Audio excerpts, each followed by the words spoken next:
I'm your host, Adrianne Hamilton Butler. Welcome to Onward. It is a beautiful Saturday morning. I think it's the first Saturday of spring. And we're going to be talking a little bit about spring and spring cleaning. But first, I want to let you know that you're listening to us on the new WCEG Network on WCEG.com, talkradio.com. You can follow us right now on YouTube on the WCEG network on your smart TV. And you can also follow us on all of the social media platforms. That would be Facebook, Twitter, LinkedIn, and Insta at WCEG Network or at WCEG Talk Radio. And also, I want to let you know that WCEG is part of the Worldwide Community Engagement Group. We speak life into the community. Finally, want to let you know that all of the topics and views of this show are those of the guests and the host, not of WCEG. So again, welcome. I know it's spring, but it seems a little chilly outside to me, but I see that the buds are out, that the birds are chirping, and a lot of you, it's Saturday, you're probably doing that whole spring cleaning bit, kind of getting ready to let some light in by getting rid of the things that are a little bulky, things that are out of style, things that may not fit. We want to just get everything cleaned up, dusted off, and ready for the new season. But spring cleaning's just not for your wardrobe or your home or your office. Spring cleaning is also important for your mind and your spirit. And that's what we're going to talk about today, spring cleaning for the soul. I have some amazing guests with me this morning. The first one is Barbara Gibson. Welcome, Barbara. Thank you, Adrianne. I'm glad to be here. Barbara is with the Women's Resource Center, a domestic violence organization that helps survivors of domestic violence. And Barbara, I'm going to actually let you tell your title because I don't want to get... But the other thing that Barbara does is Barbara is a certified community resiliency model teacher. And Barbara, I'm going to have you talk a little bit about that as well. Sure. The one thing before Barbara does all of that, I just told Barbara, I shared this with her, we've kind of known each other for about 5 or 6 years. I was also in the DV space at some point in time. And whenever I would see Barbara, I would call her walking serenity. Always has a sense of calmness and peace about her. And I really love that. And so, Barbara, I want you to, first of all, help me with the title of what you're doing at the Women's Resource Center, but also tell us a little bit about what has led you to this point. Mm-hmm. Serenity and peace from within is a journey. A lot of us don't really start there. It's something that we work on. Mm-hmm. Tell us a little bit about how you got to that point. Sure. Yeah. And thanks again for having me and for this discussion. I think it's so important, especially now, for us to talk about what helps us to the space of healing and wholeness. So my title at the Women's Resource Center is Housing Services Director. And the Women's Resource Center is a DeKalb County-based agency serving survivors of domestic violence. And so among the services that we offer are emergency shelter, legal advocacy, children's programs, including Camp Peace. We offer a 24-hour crisis line, and we'll share the number with listeners later. And we also offer support groups that meet a few times each week, and sisters programs. So as a part of the emergency shelter or safe house program, we offer services that support survivors to move from not just what they're running away from, but really to let their focus move to what they're moving to, what they're running to. And that perspective is especially helpful because it gives a person back a sense of agency, a sense of power. And the focus is not just on the person who caused harm, but also on their own goals, their own sense of safety, their own dreams. And so that's a really brief synopsis of the work that we're doing at the Women's Resource Center. Yes. But ultimately, our overarching goal is to really support survivors to build safe and stable lives. And that stability is not just about their physical safety, their physical stability. It's also about their emotional stability, their sense of wholeness, their sense of connection to community, their sense of belonging, their sense of possibility. And so we Yes. provide services really with those ideas in mind. It's about services from the inside out. Absolutely. Absolutely. Yeah. And you come to this place from your own healing from the inside out, right? I do. So, I think that I came to the Women's Resource Center because of my own experience with domestic violence. Yes. I grew up in a home where my father was violent and my mother is a survivor of domestic violence. And there was this overwhelming sense of helplessness. There's Mm, this idea that so many things are happening that you don't really have any control over. So you don't have control over your physical safety, you don't have control over your environment, you don't have a lot of right. choices. And I came to a point in my 20s where was just home for the day and I saw on public radio that the Women's Resource Center was looking for volunteers. And so I signed up. We had training at that time every Thursday evening for 6 weeks, I think. And that was, yeah, 30 years ago. And I've been with the Women's Resource Center in lots of different ways since that time. But yes, I came to the work because my intention was to kind of transform that sense of powerlessness, that hopelessness I felt as a young person into action as an adult. I'm older now. I have agency. I can do something about this. And it really was my choice to act now that I can. So you talked about a sense of powerlessness. One of the things that kind of resonated with me when you and I talked last week was you talked about how people are holding on to so much right now. Hmm. Sometimes when we hold on to a lot of negativity, Hmm. do feel out of control. We do feel that loss and that sense of powerlessness. Hmm. Tell me what you're seeing that makes you say that we are holding on to so much right now Hmm. and that's causing so much negativity in our lives. Yeah, yeah. So my own personal example is that, as I've mentioned, I grew up with domestic violence. And long after I wasn't even living in the house anymore, long after my father had even died, I was rehearsing those stories. Um, and my experience now of just being in the world and also working with survivors is that we talk about those experiences long after they are over. And of course, we know that the body does hold trauma. We know that the Yes. experience is still valid and real. But it's also true, like just like we have post traumatic stress, we also have post traumatic resiliency. And Yes. so, what I really want to encourage people to do is also pay attention to those places where there was a sense of connection, where someone did support you, where you did feel loved.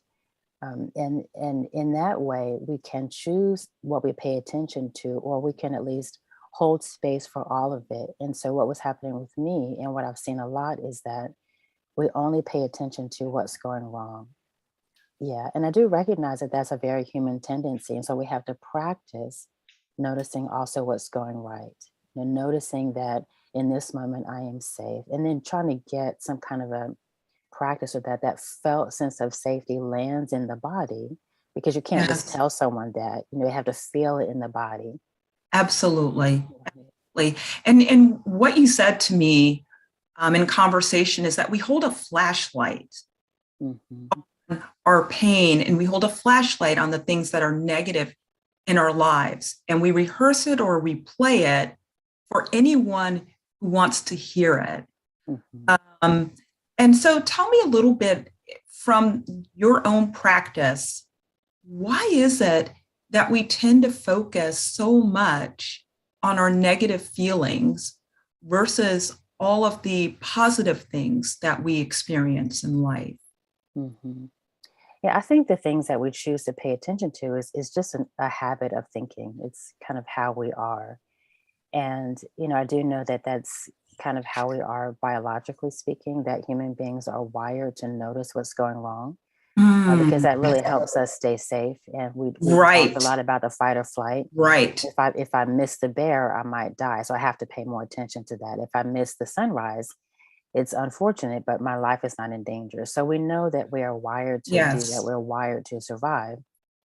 At the same time, we're also, I think, we have great capacity for joy, and we're also wired to notice that. We're wired Right. for this joy and connection. And so that's what I'm saying. It's really important for us to really kind of, when we notice a flashlight shining only on the things that are going wrong with negativity, we can bring in some practices, some skills that help us move back a bit and give us a more global view about what's really going on. And so, yes, some things may be going wrong, but also there are some things that are going right. Right. And can we pay attention to that as well? And I think that's especially important now because there are so many things that are weighing so heavily on us. We've just come through this Yes. pandemic, Yes. there's unrest, there's climate change, there's cultural upheaval.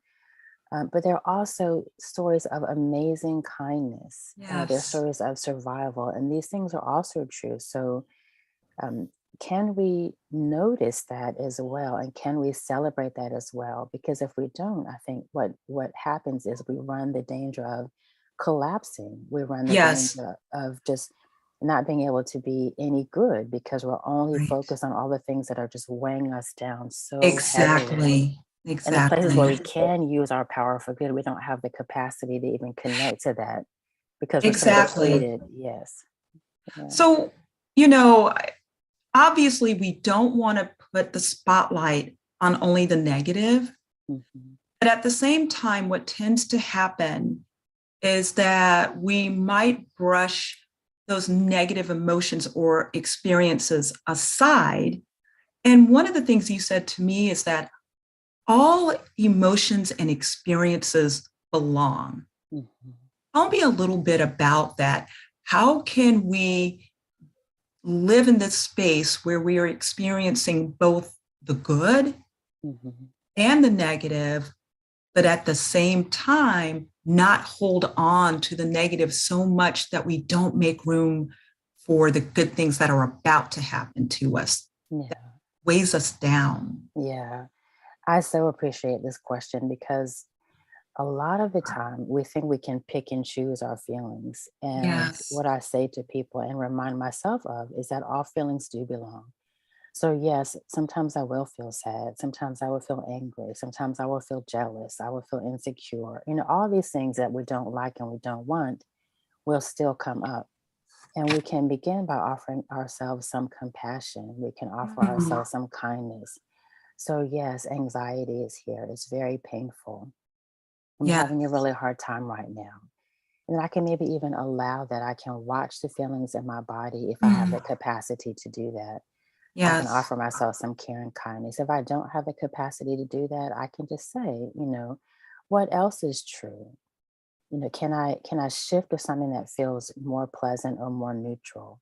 Can I notice my feet on the floor, reminding myself that I am supported and letting that felt sense of support and safety land in my body and let my attention switch to the what else is true. So yes, Yes. there's that tightness and pain in my chest with the anxiety, but maybe there's also ease in my belly or my toes feel fine. Can I let my attention rest there, reminding myself that I've had anxiety before.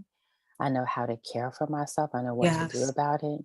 That nothing is permanent. These feelings come and they go. I know how to care for myself. And that's So, important. too, it is important. Mhm. And also the fact that we can't change what happened in the past. We don't Right. have that kind of power. We've experienced it, we have emotion about it, but we can't Mhm. change it. So if Mhm. we're there, then it keeps us stuck, Mhm. able to move forward. Uh, Mhm. And so tell me a little bit about how do we make space to move forward when we are so stuck and trying to correct the past Mhm. that already happened that we can Right. change? Right. Yeah. There's an expression I've heard about, it's something about along the lines of, you know, letting go of the hope that things could have been different. Mm, It's something along those lines. I don't know the quote exactly. yes. But, what that really brings up for me is, um, this idea that yes, I wish things could have happened differently, and to Yes. let myself experience some grief, also to let myself experience some forgiveness if that's available, and then to let myself let it go or let it be, recognizing that I don't have the power to change what has happened in the past. And letting myself recognize again that, yes, these difficult things have happened, but what were the experiences of the past that have enriched my life in some way? And so, yes, Yes. I am a survivor of domestic violence. And I think that's given me a tremendous sense of compassion and a sense of stability. And so, how can we mine our past experiences for the benefits, how it serves us today? And how can we give ourselves permission to let that experience be and build from that, to go forward from that, go onward from that? I love that. And I love Mhm, you brought up compassion mhm, because we have to experience compassion first, mhm, able to give it. mhm, And so before we bring David on, I just want to talk a little bit about compassion. In our work, because now I'm in the homelessness space, sometimes we see people experiencing trauma, and you would automatically think that compassion would be present, mhm, not. mhm, Wonder if it's because we feel a lack of compassion within ourselves, that we haven't experienced compassion on ourselves or even shown ourselves compassion, forgiven mhm, ourselves. And if mhm, we've done that work, then how can we do it for others? mhm. Can you speak to that in terms of working with other people and helping them navigate their lives forward? Absolutely. No, there is an overwhelming sense among people, regardless of what they've accomplished or who they are in life, that I'm getting something wrong somehow, or I'm not doing enough somehow. Yes. I'm broken in some way. Yes. This whole not enoughness, and I think, because we're not able to offer ourselves that kindness, that sense of compassion, that sense of I am okay. It's not based on what I do or what I don't do. It's only because of who I am as a human being, as a person. Exactly like you're saying, we don't have that compassion, that openness for ourselves, that acceptance for ourselves. Right. And so it's really challenging to be able to offer that for other people, because the idea is you are homeless because you are getting something wrong. You're not doing your life right. And at some Exactly. base level, we think that about ourselves as well. I'm not doing enough. I'm not getting Absolutely. something right. So I think that's a Absolutely. piece of it. Yeah. And so one of the things I work with people on is we are worthy just for ourselves. Mm, And we deserve our kindness and compassion, even when we get things wrong, even when we fail. And our worth has nothing to do with our accomplishments or our possessions. And I am amazing, even if I get every single thing wrong. You are amazing, even if you get every single thing wrong. And of course, we don't always believe this, but we have to remind ourselves of this. yes. We have to say it to ourselves over and over and to each other. Absolutely. Absolutely. And I believe that too, Barbara, that Hmm. speak out into the universe, Hmm. we bring back. And so sometimes we don't think about the intentionality of our words, Hmm. so I really appreciate that. Hmm. When I start thinking about the word intention, that makes me think of our next guest, David Cronin. So I'm going to invite David on. And while we're waiting for David to come on, I want to remind everyone that you are listening to us on the WCEG Network, on WCEGTalkRadio.com. You can follow us on Facebook, Insta, LinkedIn, And it's at WCEG Network or at WCEG Talk Radio. Hi, David. How are you this morning? Hi. Hi, David. Hi. Thank you so much for having me. I've just Absolutely. been enjoying this conversation so far. Not sure I want to jump in. I just want to hear you two talk. Well, thank you, David, for joining us. And like with Barbara, I've known David for what now, about 4 years? Yeah, something like that. Yeah. Around And David is just a wonderful soul. He's been like a mentor to me, personally and professionally. And so I so appreciate that. David, you're a writer, a photographer, and you also teach meditation in the community. You also work with a lot of different organizations as well, with helping people to really understand their own intentions in life and how it shows up and how they live and how they work. So, like with Barbara, it's a journey for us to come to this point in our own lives where we feel some type of peace or compassion about ourselves. Tell me a little bit about the journey that you've taken to reach this point. Well, we all have our own journeys and the way that how we relate to life. And when I was very young, when I was growing up, I was skinny as a rail.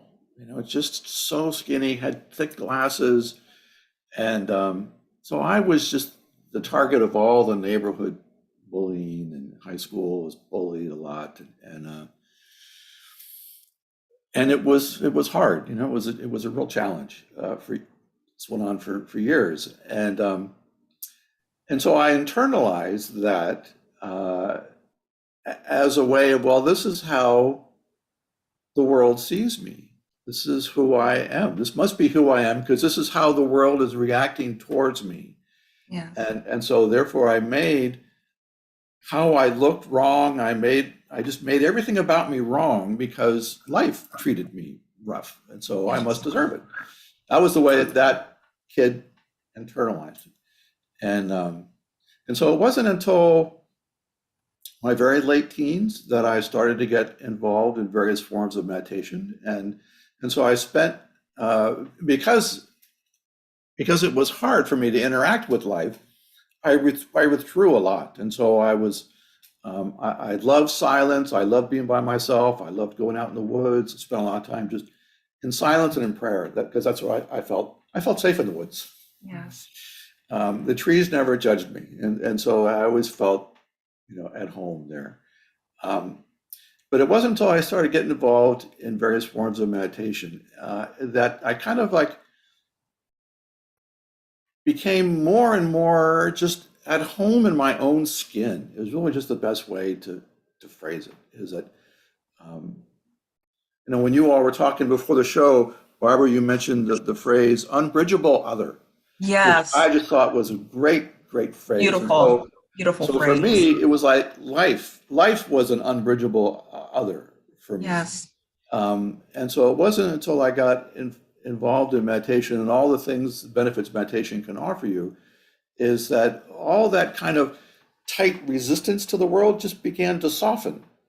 And I just kind of felt more and more at home in my own skin. And that kind of led me on this path of teaching meditation and teaching compassion practices.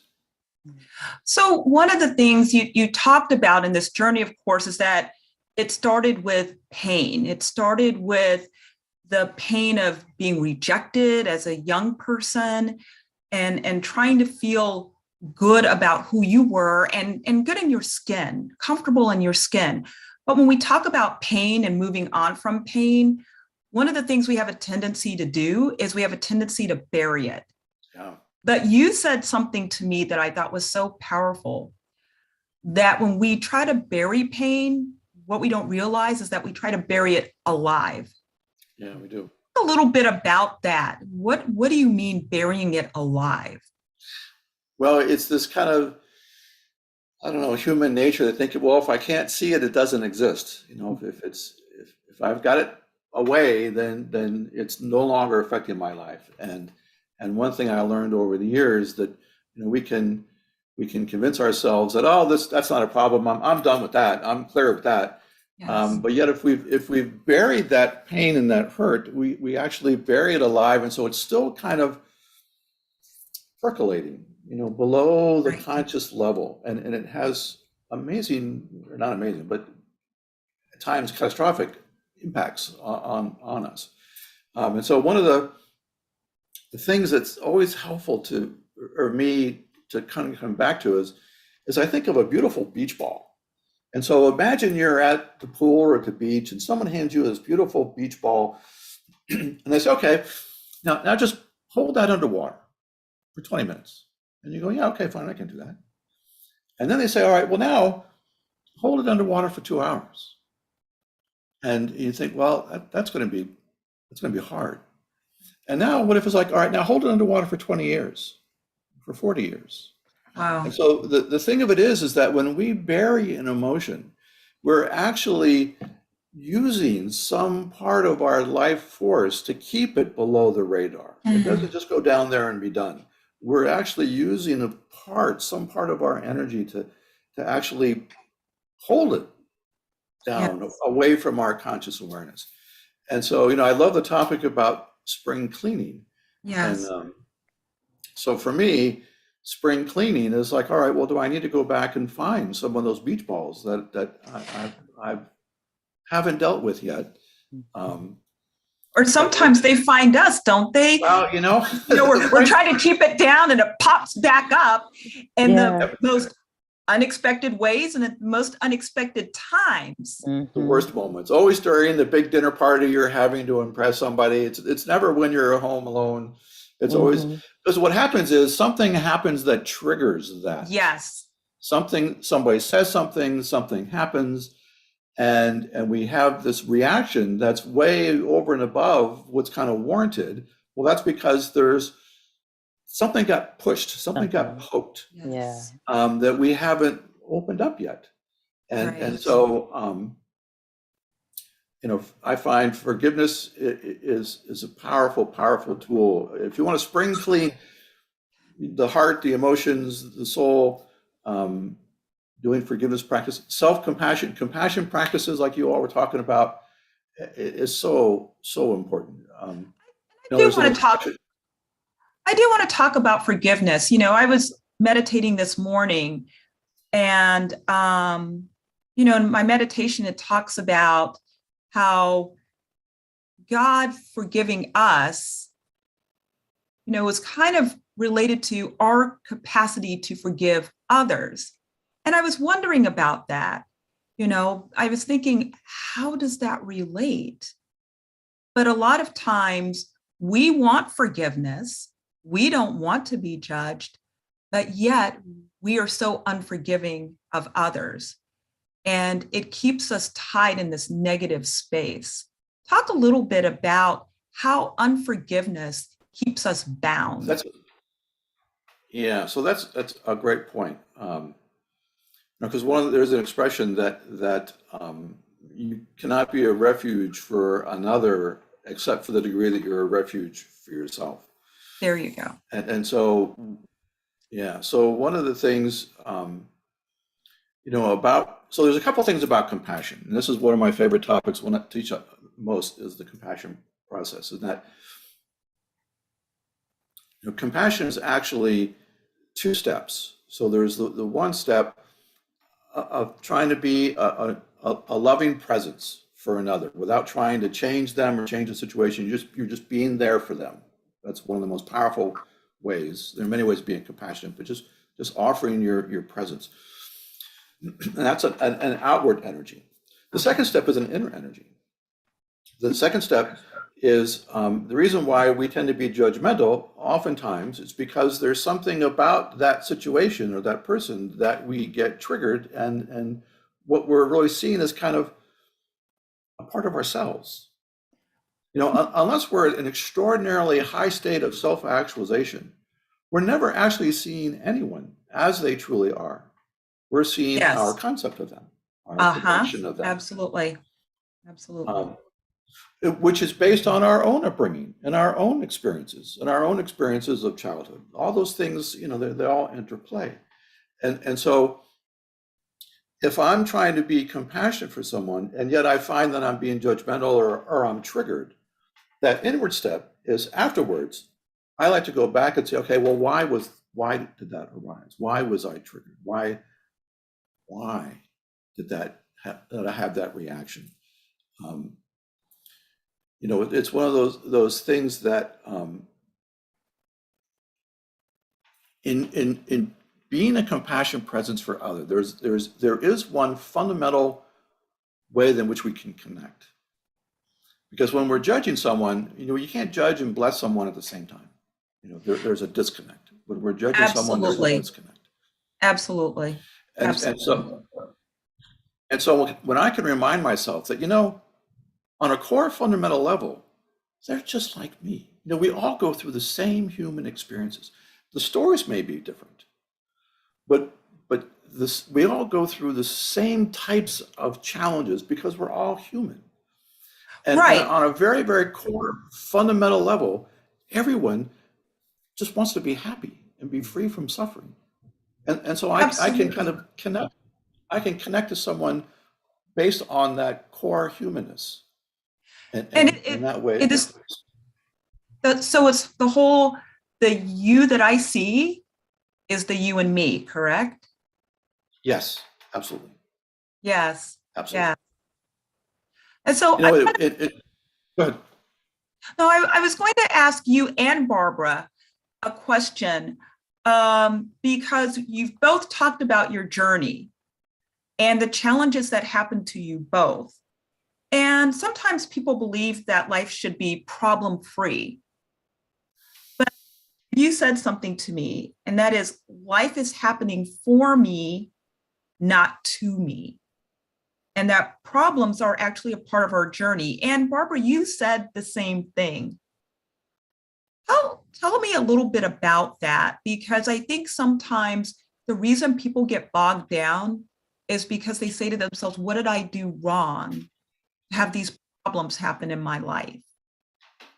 Talk a little bit about what it means for life to happen for you and not to you.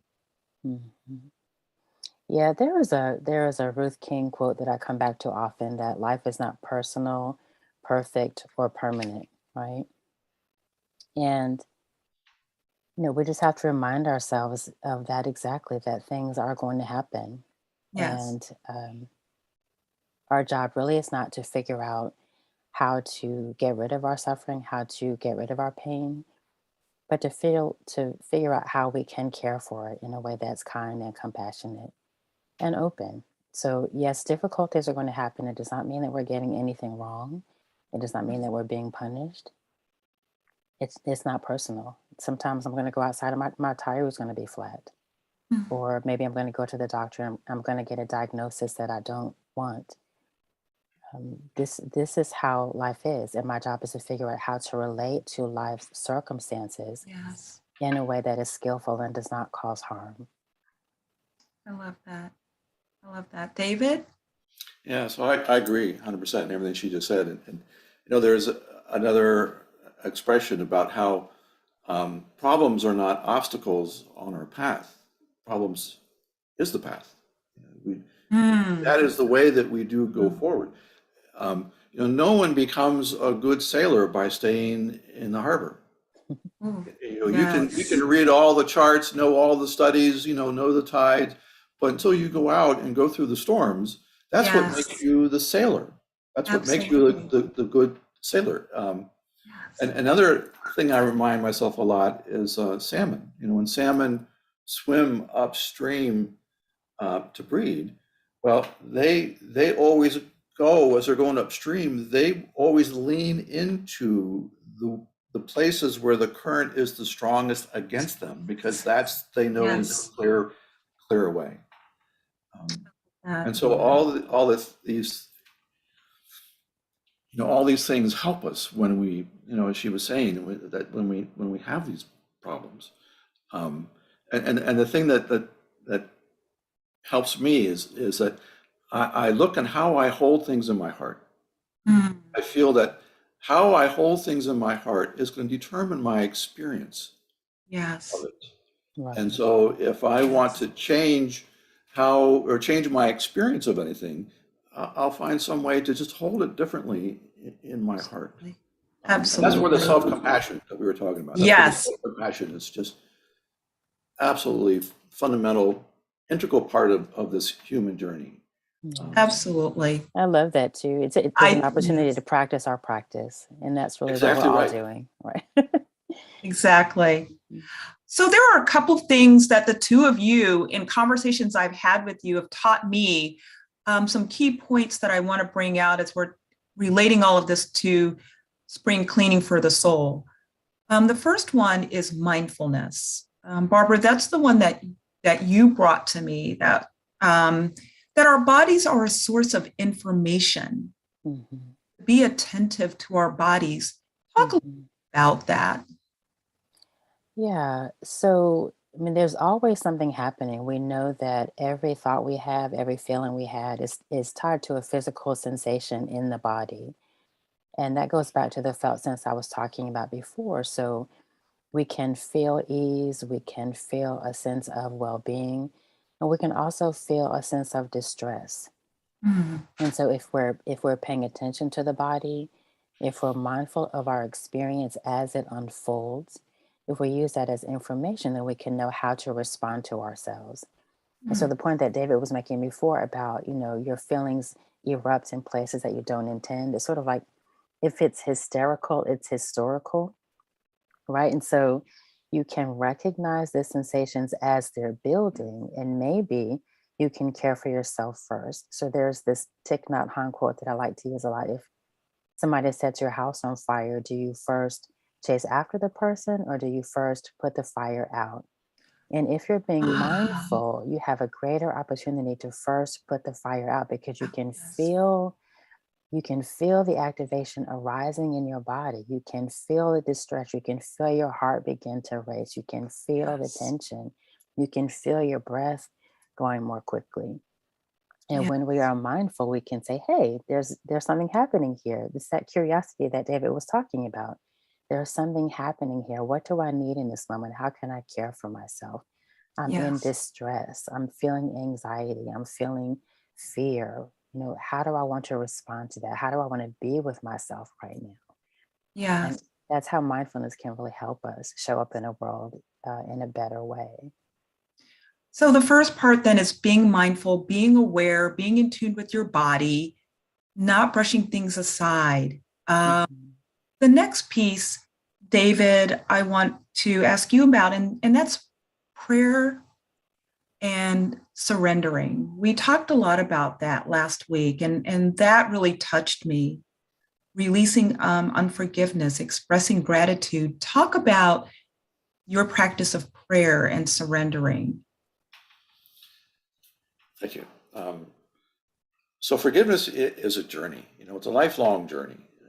Practicing and mastering the art of forgiveness. Um, and so I am a big fan of prayer, and so one of the things that I remind myself when I'm struggling with forgiveness issues, and and a side note, if you want to get started on that, one thing I recommend is taking a piece of paper, folding it in half. On one side, list everyone who you think you need to forgive, and on the other side, list everyone who you think might need to forgive you. And you might be surprised how you might find the same name many times on both columns.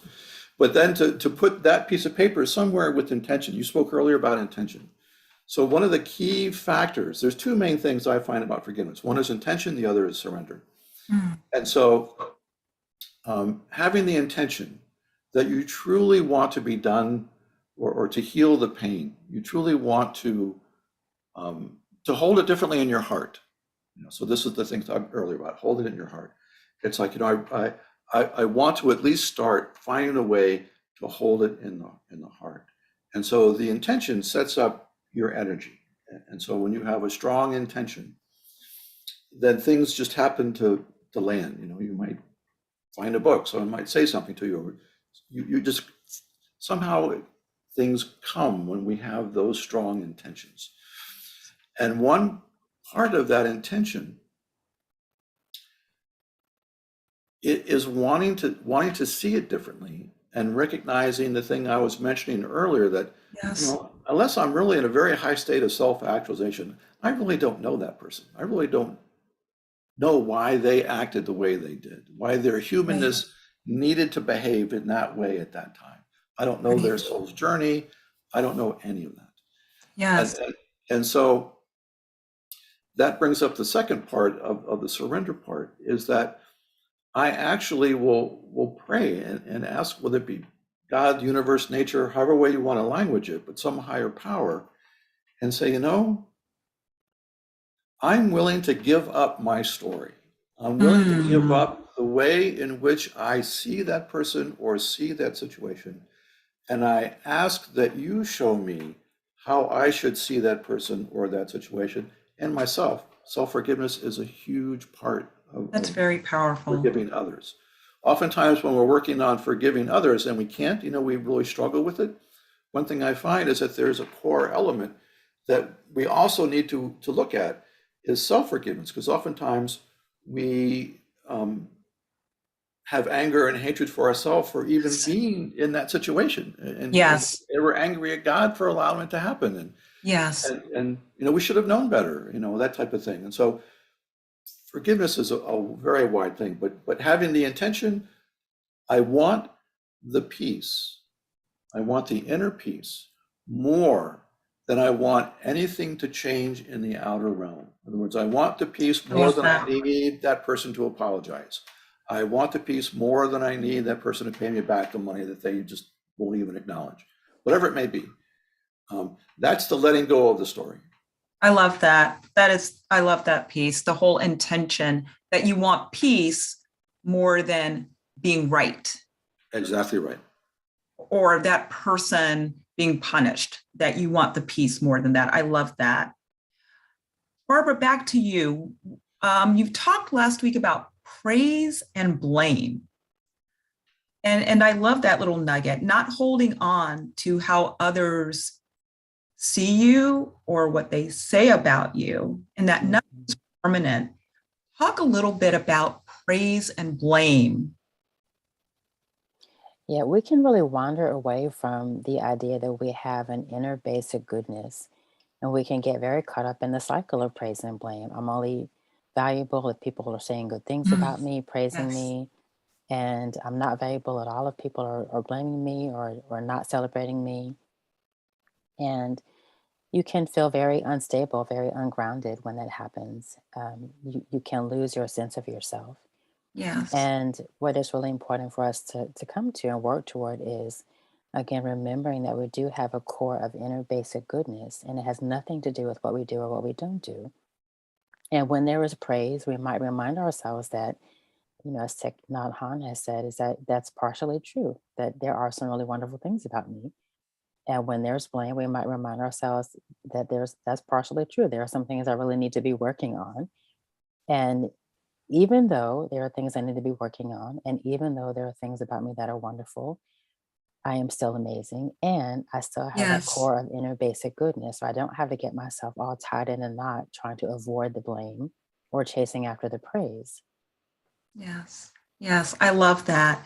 Talk about being mindful, about surrendering, having to be right, having an intention for peace. And we talked about letting go of other people's perceptions of who we are, not holding on to that, and knowing our core. So, for both of you, we've talked about a lot of great things. I want to talk just a little bit about some resources that our listeners can look into once the show is over to kind of move forward with the spring cleaning of the soul. David, what are some resources that you would steer people towards? Well, there are many, and so YouTube is a wonderful resource to go in and finding sources or things of meditation, forgiveness practices.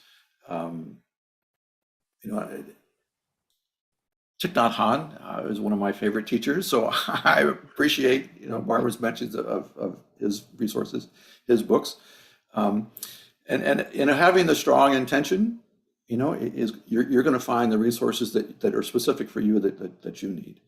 I do lead a free Zoom class every Thursday evening where we practice compassion type practices, and we have some discussion very much like what we've been discussing here. So that's something that I offer. Thank you for that. And Barbara. Yeah, so I want to make sure too that people know how to get in touch with the Women's Resource Center if they want to support survivors of domestic violence or if they are surviving. And our 24-hour crisis line number is 404-688-9436. And you can also find us online. I would also, encourage people to find me on Insight Timer, where I offer guided meditations. I would also say that, speaking of Thich Nhat Hanh again, it's really important for everyone to find a way to come home to themselves every day. I think David talked earlier about the refuge within. That is a resource. If we can figure out how we can come to regard ourselves as a place of refuge, a place of safety, coming home to the self every day, whatever that takes for you. So if it's gardening, if it's yoga, if it's, whatever it is that helps you find a home where you can settle and be safe and comfortable in your body at least once a day, because that's a way of connecting to that felt sense of safety. That's a way of kind of, regulating the nervous system. That's a way of working through the business with the beach ball, kind of moving through that. So definitely find a way to see yourself as a resource, and whatever practices help you do that. It's so important for every human being to do that. I agree with that. And Barbara, one more time, can you give us the number for the Women's Resource Center? Sure. It's 404-688-9436, and it's available 24 hours a day. Thank you so much. And David, how can we get in contact with you about your weekly meditation class? So it's a Facebook class, and the name of the Facebook page is called The Compassionate Journey. And you also can either Google that, search that on Facebook. You also can send me an email at davidcronin490@gmail.com. And can you repeat that one more time, please? Yes, David Cronin, DAVIDCRONIN 490@gmail.com. Okay, very good. Thank you. So we have just a couple of minutes. I want to go back to something you said, Barbara, in closing, and that is caring for ourselves, making the time to do that. I just want you to both briefly just talk about that, because we're so busy nowadays. Even when working from home, somehow that didn't make us any more free to do the things to take care of ourselves. So both of you, quickly, can you tell me what are some practices that you would suggest or things that you do to take care of yourself daily? Mm-hmm. Yeah, I think, really quickly, a couple of things that could be helpful would be monitoring self-talk.